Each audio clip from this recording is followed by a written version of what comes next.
ఈ దేశ నిర్మాణం చేసినటువంటి క్రైస్తవ సమాజం, ఈ దేశ నిర్మాణం చేసినటువంటి క్రైస్తవ సమాజం కలలుగన్నటువంటి రాజ్యం స్క్రీన్ మీద మీకు కనిపిస్తా ఉంది. 1807లో abolishment of the slavery act నీ రాజు తీసుకొచ్చాడు. జోగిని అనే వ్యవస్థను కూల్చడానికి నీ రాజు తీసుకొచ్చాడు. 1930లో ముత్తులక్ష్మిరెడ్డిని నిలబెట్టి మెడ్రాస్ లెజిస్లేటివ్ కౌన్సిల్లో ఈ దేవదాసి వ్యవస్థను నాశనం చేయటానికి దాన్ని తీసి పారేయండి అని పిల్లు పెట్టింది. నీ రాజు పంపగా వచ్చిన వ్యక్తులు ఆంధ్ర జోగిని యాక్ట్ మనం తీసుకొచ్చాం. ఇంగ్లీష్ ఎడ్యుకేషన్ ఫర్ ఎవ్రీబడి, ప్రతి ఒక్కరికి 1835 మనం తీసుకొచ్చాం. 1795 రైట్ టు ప్రాపర్టీ, అంతకుముందు ఎవరు భూములు కొనటానికి లేదు. బడుగు బలహీన వర్గాలు భూములను స్వాధీనం చేసుకునేవాళ్ళు. నీకేంద్ర రే మల్లిగా అనేవాళ్ళు, నువ్వెవర రే ఈరిగా అనేవాళ్ళు, నువ్వెవర రే బయటుండు, నువ్వు మా ఇంటికి రావద్దు, నీ నీడ పడద్దు అన్నారు. కానీ నీ రాజు నీకు అధికారం ఇచ్చాడు. భూమి కొనుక్కునే అధికారం, భూమిలో పండించుకునే అధికారం, పండించిన దాన్ని తినే అధికారం నీది. అంతకు ముందేమయ్యేది, భూమి తీసుకుని కష్టపడి మంచిగా పనిచేసి ఇంత పండు పండిన తర్వాత వస్తాడు అయ్యగారు, ఏట్రా ఇది ఏటి బాబండింది, అమ్మగారి కాలంలో ఇచ్చిరాపో అంటే నోరు మూసుకొని ఇవ్వాలి అంతే. అదే చట్టం. కానీ ఈరోజు అది కాదు. నువ్వు పండించింది నువ్వు తింటావు, నువ్వు పండించింది నీ పిల్లలు తింటారు, నువ్వు పండించింది ధైర్యంగా నీకోసం పెట్టుకుంటావు, పొదుపు చేసుకుంటావు. కారణం ఏమిటి? నీ రాజు, రాజులకు రాజు, ప్రభువులకు ప్రభువు, కైసర్ అగస్తస్ మరియు కైసర్ తిబేరియస్ల ప్రతినిధి అయిన పిలాతు ముందు నిలబడుకొని నా రాజ్యము నీ రాజ్యము లాంటిది కాదని చెప్పాడే ఆ రాజు. Right to property, right to education, abolishing killing children. చిన్న పిల్లలను కొనుక్కొని వెళ్ళేవాళ్ళు. ఆయన ఒకసారి రాశారు, ఈ దాన్ని ఏమంటారు, కాటన్ గారు ఆయనకు రాసినటువంటి కాటన్ గారి గురించి రాసినటువంటి పత్రిక ఒక పుస్తకంలో ఇలా రాసిందట. ఏంటంటే వాళ్ళ ఇంట్లో పనిచేసేటట్టు ఒక ఆయమను వచ్చి ఒక ₹1 ఇవ్వమ్మా అని అడిగింది. ఆ రోజుల్లో ₹1 ఎందుకమ్మా అంటే, నేను వెళ్ళి రాజమండ్రిలో ఒక ఆడపిల్లను కొనుక్కొచ్చుకుంటాను అంటుంది. ఏంటి కొనుక్కొచ్చుకుంటావా? ఎందుకు? అది మన పరిస్థితి ఆ రోజుల్లో. పిల్లలు నమ్ముకునేటటువంటి బతుకులు, తినటానికి లేని బతుకులు, పిల్లలు నమ్ముకునేటటువంటి బతుకుల నుండి నీ రాజు, నువ్వు అమ్మటానికి వీలు లేదు, నువ్వు చంపటానికి వీలు లేదు. నిర్మాణం కట్టాలంటే పిల్లల్ని చంపరారు, ఏదైనా రోడ్డు వేయాలంటే పిల్లల్ని చంపుతారు, రక్తం పడాలంటారు.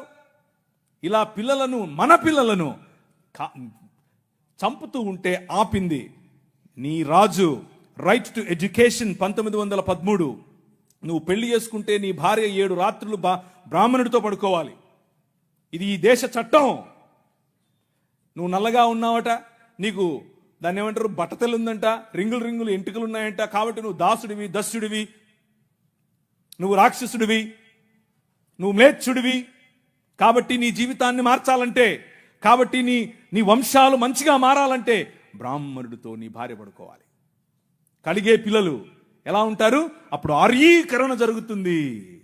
కృణ్వంతో విశ్వమార్యం అన్నారు. అంటే అర్థం ఏంటి? ఈ ప్రపంచం మొత్తాన్ని కూడా ఆర్యీకరణ చేయాలి అన్నది వారి రాజ్య కళ.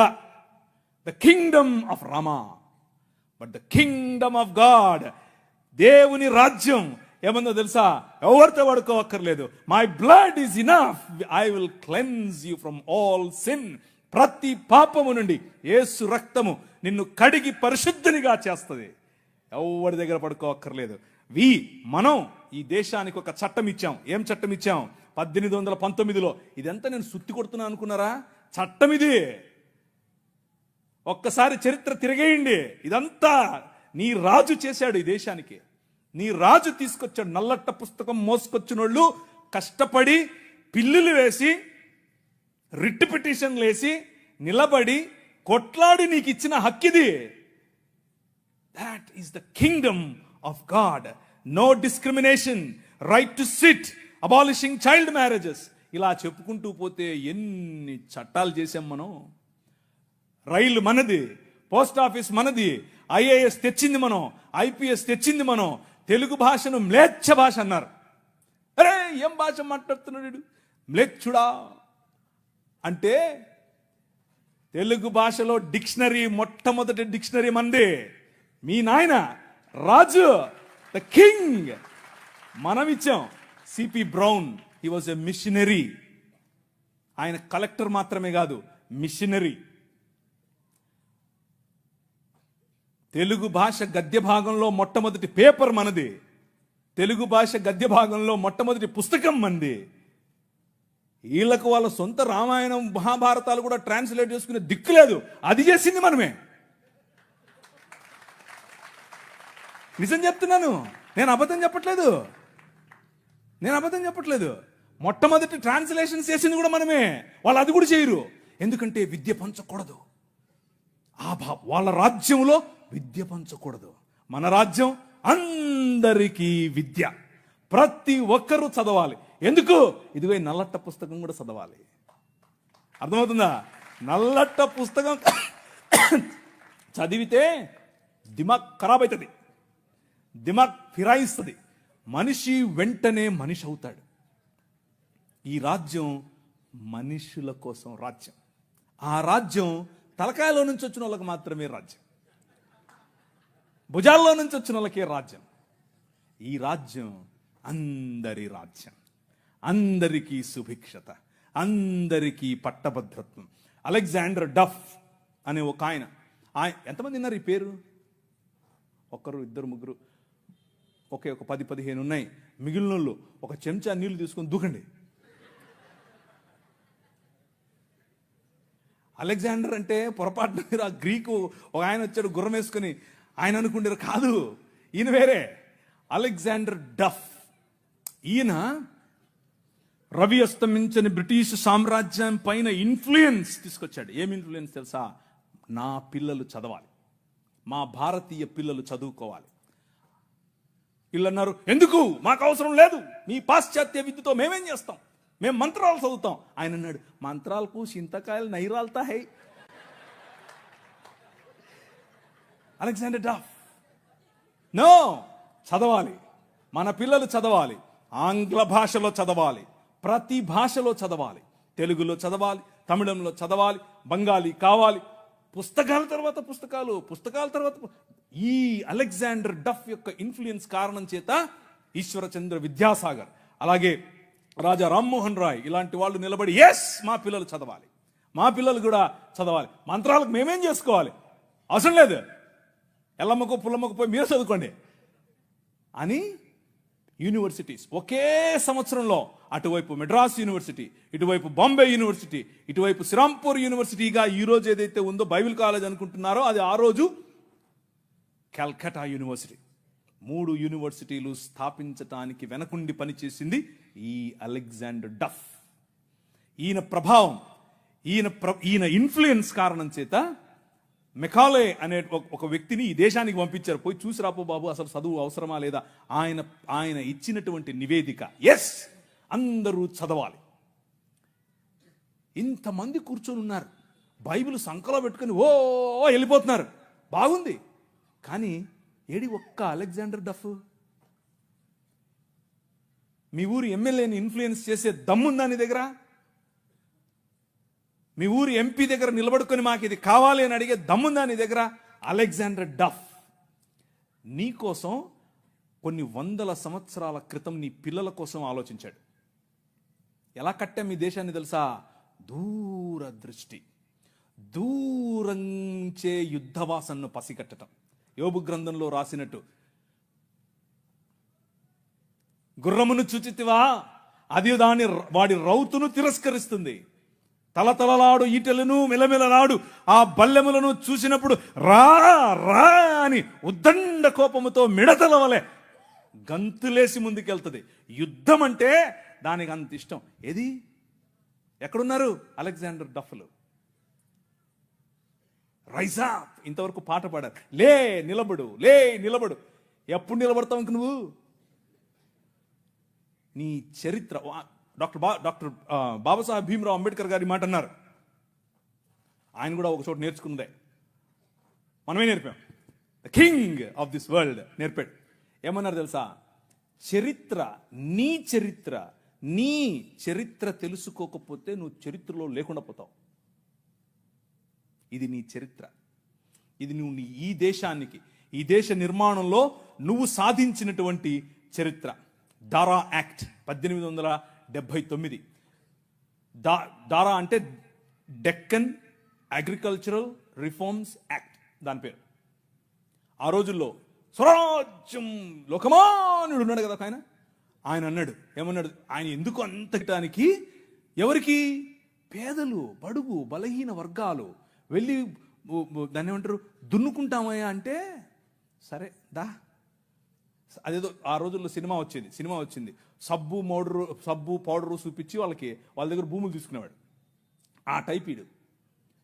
అలా చేస్తూ ఉంటే క్రైస్తవ మిషనరీలు అప్పుడు ఉన్నటువంటి డెక్కన్ ప్రాంతానికి రాజు అయినటువంటి హైదరాబాద్ హయాంలో వాళ్ళ దగ్గరికి వెళ్ళి ఇన్ఫ్లుయెన్స్ చేసి, నో అలా కాదు, అలా ఉండడానికి వీల్లేదు, దే ఆర్ పెసెంట్స్, వాళ్ళకి అంతంత వడ్డీకి రుణాలు ఇస్తే వాళ్ళు ఎట్లా కడతారు, వాళ్ళు ఎలాగూ కట్టలేరు, కాబట్టి డబ్బులేమో ఇచ్చేసి వాళ్ళు కట్టలేని పక్షంలో వాళ్ళ భూములు తీసుకోవటం. ఏంటిది? This is not righteousness, this is not right. అది న్యాయం కాదు. ఆయన భుజముల మీద రాజ్యభారం ఉండును. ఆయన భుజములు ఎక్కడ? ఫ్రిడ్జ్లో పెట్టొచ్చుంటాడా? నువ్వే. This is his body. ఇది ఆయన శరీరం, ఆయన భుజములు ఇక్కడే ఉన్నాయి. ఆ రోజు వాళ్ళు గుర్తించారు, అది నా బాధ్యత అని గుర్తించి వాళ్ళకి 25 పైసల కంటే ఎక్కువ వడ్డీకి రుణం ఇవ్వటానికి వీల్లేదు అని యాక్ట్ చేశారు. ఈ రోజు కూడా అది అలాగే అమల్లో ఉంది. That is your king.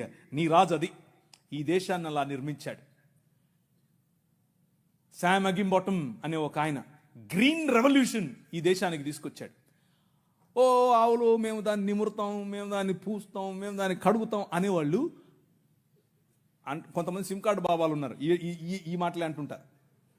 వాళ్ళకి చేతకాల ఎట్లా ఆవులు పెంచాలి, ఎట్లా డైరీ ఫామ్ తీసుకురావాలి, ఎట్లా అగ్రికల్చర్ చేయాలి, మేము నిమురుతూ ఉంటాం, మాకు అదే కావాలన్నారు. కానీ ఏం చేయాల, చూస్తూ ఉన్నారు ఊరికే. కానీ శామ్ అగింబాటమ్ చూశాడు, ఊరికి నిమరలా పనిచేసాడు. ఎందుకో తెలుసా? యువర్ కింగ్, నీ రాజు భావజాలం వేరు. ఊరికే దాన్ని పట్టుకోనేది కాదు ఆయన రాజ్యం. దాని ద్వారా అనేకులకు ఉపాధి, దాని ద్వారా అనేక కుటుంబాలు బాగుపడాలి, అనేక కుటుంబాలు నూతనపరచబడాలి.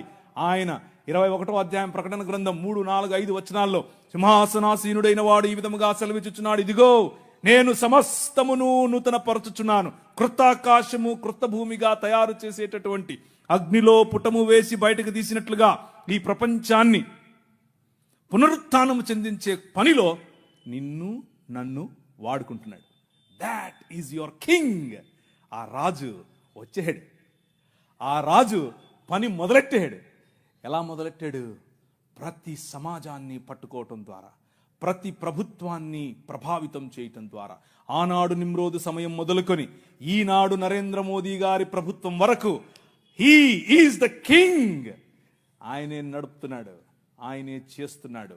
మన జీవితాలను మరింత ప్రభావవంతమైనదిగా చేయటానికి ఈరోజు భారతదేశం అన్ని దేశాల కంటే రిలీజియస్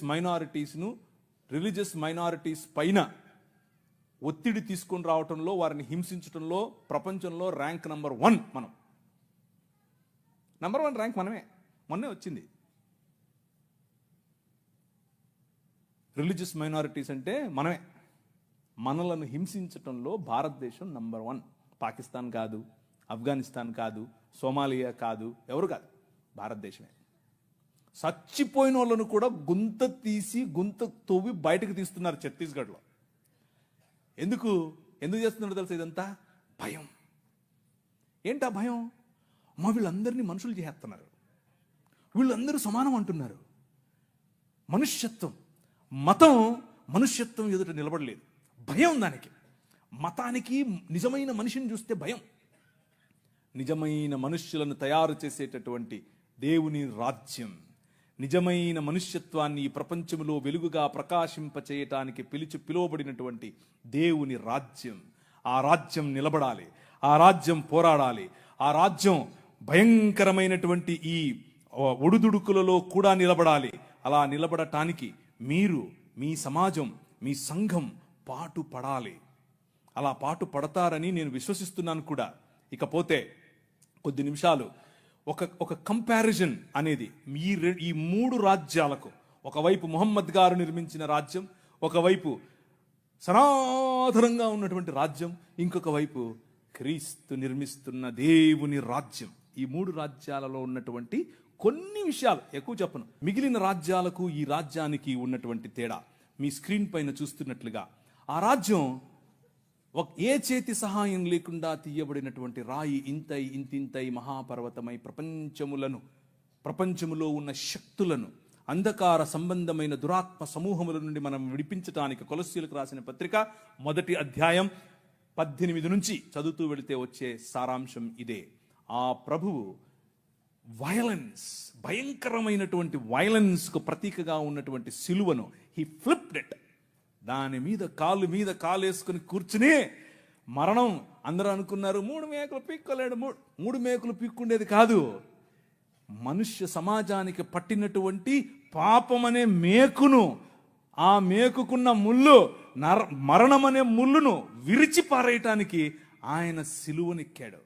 సిలువనెక్కి ప్రపంచాన్ని మార్చటానికి, ప్రపంచములో దేవుని రాజ్య సువార్త ప్రకటించటానికి, ప్రపంచములో the presence of his countenance, దేవుని సన్నిధి మన మధ్యకు తీసుకుని రావటానికి, ఇమ్మానుయల్ అనేటటువంటి ఎక్స్పీరియన్స్ మనకి ఇవ్వటానికి, ఆయనే స్వయంగా పగటిలో మేఘస్తంభముగా, రాత్రిలో అగ్నిస్తంభముగా, నీళ్ళిచ్చు బండగా ఎలా అయితే ప్రపంచములో ప్రతి సమయములోనూ తన ప్రమేయాన్ని మనుష్యుల మధ్యలో చూపిస్తూ వచ్చాడో, పురాతన కాలము మొదలుకొని శాశ్వత కాలము, ఇప్పుడు భారతదేశంలో, ఇప్పుడు మిగిలిన దేశాల్లో, ఇప్పుడు అమెరికాస్, ఇప్పుడు ద హోల్ వరల్డ్ లో తన ప్రమేయాన్ని చూపిస్తున్నాడు.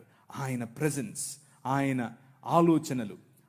ఆలోచనలు చూపిస్తూ ఉన్నటువంటి ఈ దేవుడు మనకివ్వబడినటువంటి పిలుపు ఏమిటి అనంటే ద కాల్ ఆఫ్ అస్. మనకివ్వబడినటువంటి పిలుపు ఏమిటి అనంటే యాక్ట్. మనం న్యాయమును జరిగించాలి, కనికరమును ప్రేమించాలి, అలాగే దీన మనస్సు కలిగి జీవించాలి. ఇదే మనకు పిలుపు.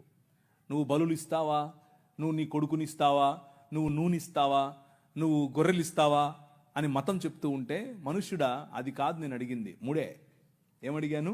న్యాయమును జరిగించుటయు, కనికరమును ప్రేమించు, మిగా గ్రంథం నుంచి చెప్తున్నాను, కనికరమును ప్రేమించుటయు, దీన మనస్సు కలిగి నీ దేవుడైన యెహోవా ఎదుట జీవించుటయు. ఇంతే కదా నేను అడుగుతోంది. That is my Kingdom. నా రాజ్యం అదే. ఆ రాజ్యం నీవు స్థాపించాలి. ఆ రాజ్య స్థాపనలో నువ్వు నేను కలిసి పనిచేయాలి. ఈ రాజ్యంలో చిన్నపిల్లలు, ఆడపిల్లల పట్ల మన వైఖరి ఏమిటి అనంటే, ప్రభు అన్నాడు, నీ కనుదృష్టి తప్పుగా ఒక స్త్రీ మీద పడితే కూడా నువ్వు పాపం చేసినట్లే అని అన్నాడు. కానీ ఈ రాజ్యం, ముహమ్మద్ గారు నిర్మించినటువంటి రాజ్యం, ఆ రాజ్యంలో స్క్రీన్ మీద మీకు కనిపిస్తున్నట్లుగా 9 ఏళ్ల బాలికతో 6 ఏళ్ల వయసులో ఆమెను పెళ్లి చేసుకుని 9 ఏళ్ల వయసులో ఆమెతో శయనించినటువంటి రాజ్యం. అలాంటి రాజ్య నిర్మాణం ముహమ్మద్ గారు చేశారు. అది ఎక్కడుంది? సహీహ్ బుఖారీ వాల్యూమ్ నెంబర్ 7 హదీస్ సంఖ్య 51, 58. 4 పెళ్లి చేసుకో నువ్వు చాలే అని అల్లా చెప్పాడంట ఆయనకి.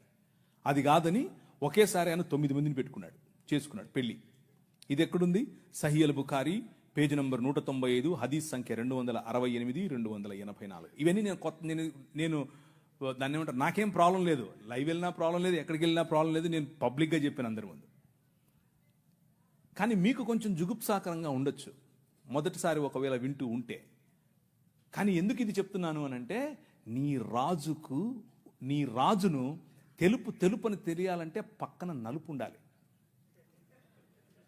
అర్థమవుతుందా? మీకు మీ రాజు విలువ తెలియట్లా, ఇంకా మీ రాజు కట్టే రాజ్యం విలువ తెలియట్లా. ఇది చూస్తే తెలుస్తుంది. ఒకరోజు తను పెంచుకున్న కుమారుడి భార్య, ఆవిడ బట్టలు మార్చుకుంటోంది.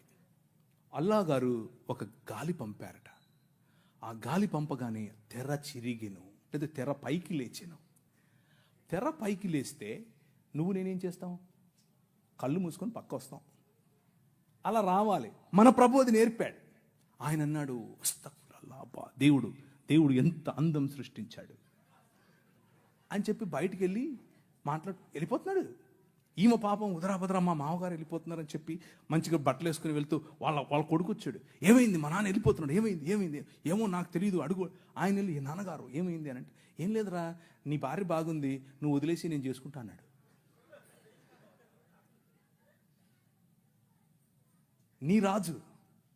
నీ రాజు క్యారెక్టర్ ఆలోచించు ఒకసారి. ఎలా చేస్తాడు నీ రాజు? చంటి బిడ్డలతోనూ చంటి బిడ్డల స్తుతుల మీద ఆసీనుడవుతాడు. నీ మామ మానాచ్ఛాదమును నువ్వు తీయకూడదు, నీ కోడలి మానాచ్ఛాదమును నువ్వు తీయకూడదు. దేవుని వాక్యం స్పష్టంగా చెప్తుంది. వీరు నిర్మించే రాజ్యానికి, నీ రాజు నిర్మించే రాజ్యానికి ఉన్న తేడా అది. ఇవన్నీ చూపించి సనాతనం చున్నలు చూశారా మా దగ్గర ఇలాంటివి ఇలాంటి చెప్తుంటారు. ఓ మాకు తెలియదులే అని. అది కూడా చూద్దాం అన్నాను ఒకరోజు. నేను మొన్న ఒక ఆమె వచ్చింది, తెల్ల జుట్టేసుకుని, ఆమె అంతా ఆస్ట్రేలియన్ లాగా ఉంది. నేను ఆమె ఆస్ట్రేలియన్ అనుకున్నాను. కాదు, ఆమె నేను ఇంగ్లీష్లోనే డిబేట్ చేస్తాను. సరే ఇంగ్లీష్లో మాడదాం రా అని కూర్చొని మాడుకుంటున్నాం. ఆమెకి కంటెంట్ చూపిస్తుంటే ఇదంతా తూచి అంటుంది. నేను ఒప్పుకోను, నేను ప్రిపేర్ కాలేదంటుంది. నేను అడిగాను, నేను రమ్మని, నువ్వే వచ్చావు అంటున్నామా లైవ్లో. ఏ సబ్ this is all wrong, all wrong ఏంటి? ఇక్కడ కనిపిస్తుంది కదా, టెక్స్ట్ పెట్టాను కదా. మన సహోదరులకు తెలియదు ఇది ఇలా ఉంది, ఆ పుస్తకంలో ఈ పుస్తకాలు ఇలా రాసుకున్నారని వాళ్ళకి తెలియదు. అందుకు ఆ సమస్య. శ్రీ బ్రహ్మవైవర్త పురాణం part 2 chapter number 35 page number 340. Okay, అందులో బ్రహ్మగారు స్వయంగా తన కూతురుతో శయనించడం చాలా గ్రాఫికల్గా రాశారు. ఋగ్వేదం మండలం 10 సూక్తం 61 వచనం 5 మీకు అక్కడ అండర్లైన్ చేసి చూపించాను. తన కూతురుతో ఆయన పెళ్లి చేసుకోవటం మరియు తన కూతురిని ఆయన అనుభవించడం. అంత మాత్రమే కాదు, శంకర భగవత్పాదులు అని మన కాకినాడ నుంచి ఒక ఆయన చెప్తుంటాడు చూసారా. ఆ శంకర భగవత్పాదులు అంటే ఇంకెవరో కాదు, ఆది శంకరాచార్యుడు నేను చూపించినటువంటి ఋగ్వేదం 10వ మండలానికి ఆయన వ్యాఖ్యానం రాశాడు. ఆ వ్యాఖ్యానం అక్కడ ఉంది. ఏమనుంది అని అంటే, ఈ ఉపనిషత్తుల్లో ఉన్నటువంటి మాట ఇంకేదో కాదు, విరాజ్ అయినటువంటి మను అనగా బ్రహ్మగారు తన కూతురుతో నిజంగానే శయనించాడని రాశాడు. కానీ మన పిలుపు ఏమిటి? What is our calling? మన పిలుపు ఏమిటి అని అంటే, డిస్క్రిమినేటింగ్ ఉమెన్ జరగకూడదు, డిస్క్రిమినేటింగ్ మెన్ జరగకూడదు, రిలేషన్షిప్స్లో ప్యూరిటీ ఉండాలి, ఎదుటివాడి భార్యను నువ్వు దొంగిలించకూడదు, ఎదుటివాడి భార్య పైన నువ్వు ఆశ పెట్టుకోకూడదు. Very plain clear. అలాగని చెప్పి మన బైబిల్ గ్రంథంలో ఉన్నవారు అలాంటివి చేయలేదా? చేశారు. దేవుడు ఏం చేశాడు? మూతి పళ్ళు రాలగొట్టాడు. ఇక్కడ దేవుళ్ళే చేస్తున్నారు. అదే ప్రాబ్లం.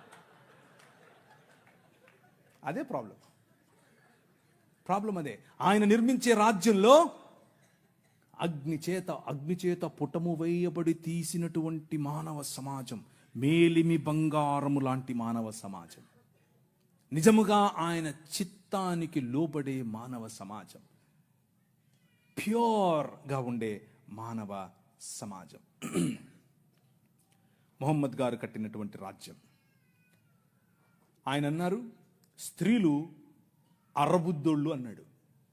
అంటే నేను అనట్లేదు, మీరు రాళ్ళెత్తుకోకండి, నేను కాదు, మొహమ్మద్ గారు అంటున్నారు. ఎక్కడ? సూరా 2:282 ఖురాన్లో ఉంది. సహీల్ బుఖారీ 3వ హదీసు 26:58. ఎవరు? స్త్రీలు అర్రబుద్దోళ్ళు. ఈయన ఒకసారి విహారయాత్రకు పరలోకం వెళ్ళేట. ఇదంతా నేను ఏదో స్టోరీ చెప్పట్లేదు, మీ కళ్ళ ముందు ఉంది, కావాలంటే చూసుకోండి, ఆ రెఫరెన్స్లు మీరు వెళ్ళి చూడండి. ఓకే, ఈయన విహారయాత్రకు వెళ్ళి పైన ఆయన అల్లాహ్ గారితో మాట్లాడి, అల్లాహ్ గారితో సంభాషణ చిట్చాట్ అయిపోయిన తర్వాత ఎన్నికొస్తున్నాడు. ఎన్నికొస్తే ఆ పక్కన నరకం ఉందట. ఆయన తొంగి చూశాడు, ఇట్లా ఏముందో నరకంలో చూద్దాం. చూస్తే అందులో ఎక్కువ మంది స్త్రీలు ఉన్నారంట.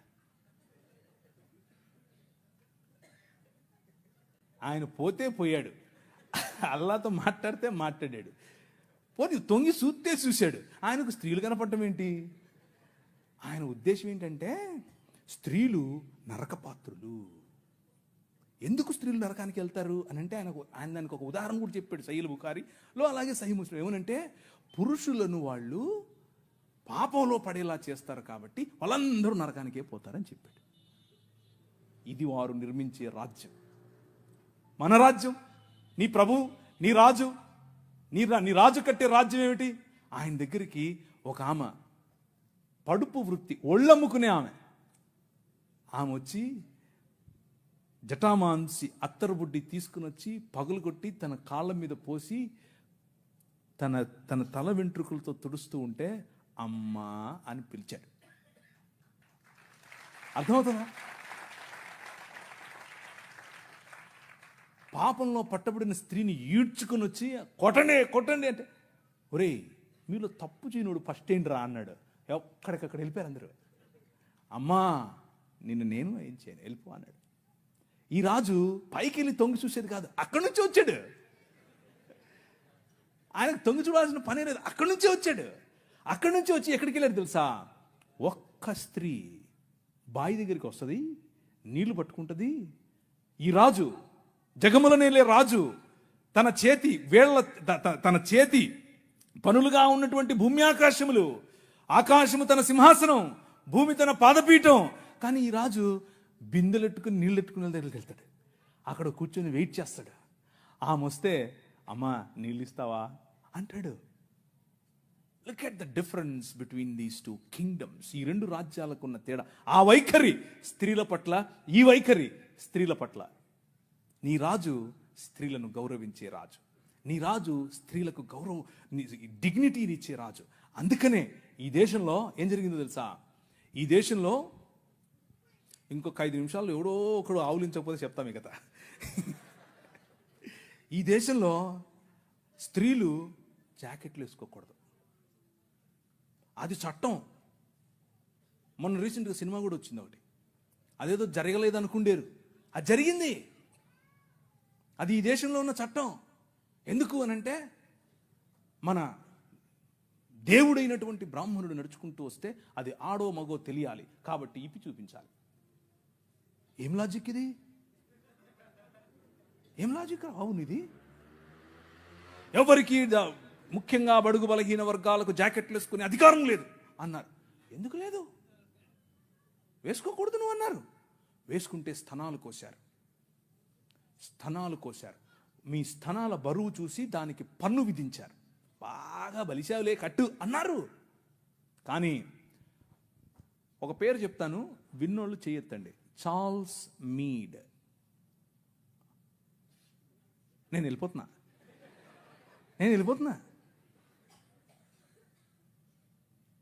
మీరందరూ జాకెట్లు వేసుకోవడానికి కారణం ఆయనే. నేను అబద్ధం చెప్పట్లేదు, నిజం చెప్తున్నాను. చట్టం చేశాడు.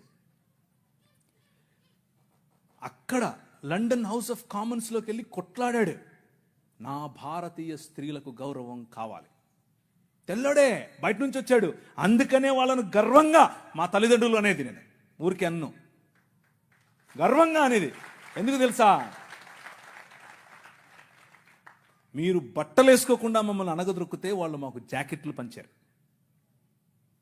మీరు అన్నం పెట్టండి అయ్యా అనంటే ప్యాడ్ ఇచ్చారు, చచ్చిపోయిన గొడ్డిచ్చారు.